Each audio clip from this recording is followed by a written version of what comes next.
parts. I really want to focus on the last part.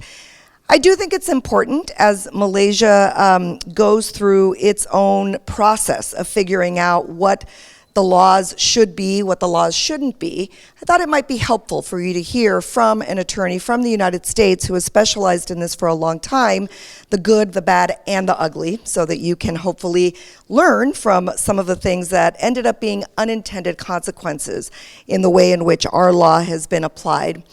And then I want to do the same in terms of Me Too. It is a movement that started simultaneously in California and in New York, really covering media, entertainment, and then bled into a lot of other industries. And so I want to talk about lessons learned, also the good, the bad, and the ugly. But what I really want to focus on is the answers, how it is that we actually create and sustain these drama-free workplaces. And listening to the last few hours has confirmed something for me. I'm certainly here to give you a U.S. perspective, and I know that there are some nuances related to Malaysian culture that are going to come into play when we talk about actual solutions. But what I have been hearing and what I saw on this stage over the last few hours shows me that at the end of the day, we're all human beings. And we are all susceptible to behaving the way human beings behave, irrespective of where we live and what our culture is.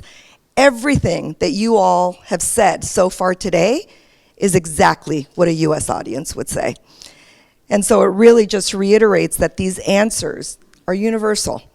And the root causes, the things that tend to cause drama, the characteristics of what I call the drama-free leader, are universal. So I'm going to be focusing on that more than anything. Finally quit doing investigations after I hit about 1,200 because I realized that I was doing about 15 investigations over and over and over. Different names, different circumstances, but they involved very similar allegations. And a pattern that I started to notice was that there was a moment in time when a decision was made, when something was said or not said, that was a straw that broke the camel's back. That it was a moment when someone said, I can't take this anymore, I'm going to bring some type of a claim. And I noticed, so you see there how the power differential affects her decision making. Does she really have the option to say no? I mean, theoretically she does, but if this is her boss, if this is somebody who holds power over her, you can see why it would be difficult for her to not go ahead and do this. And it's a nuanced situation. He's not asking her for a sexual favor. It's not overt sexual harassment, but the very good actress shows on her face how uncomfortable this makes her feel. And one of the things we were trying to portray in that video is when she's looking around, she's also thinking to herself, I don't want anyone else to see me walking on my boss's back. What are they going to think about me? In addition to being nervous that she's going to hurt. Is important. Using examples, figures, data, anything that you can justify from a business perspective as to why eliminating drama from your workplace will be better for the bottom line. So there's hard costs that you can talk about, productivity, morale, turnover. Something that I find is extremely common, and I'm certain it's common here as well, is that employees or leaders who are perceived to be of high value are allowed to get away with bad behavior.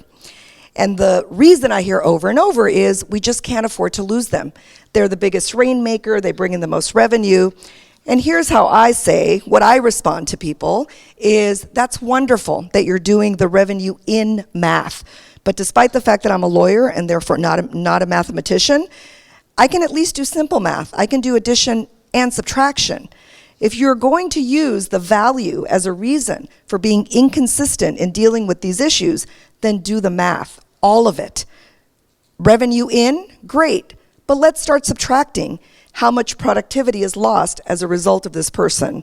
How much it costs us in either legal fees or even internal work for having to conduct these investigations. What are the turnover costs? How many people in exit interviews have said, one of the reasons I'm leaving is because of this person's behavior? And then the final line item is reputational costs. How much is it going to cost you?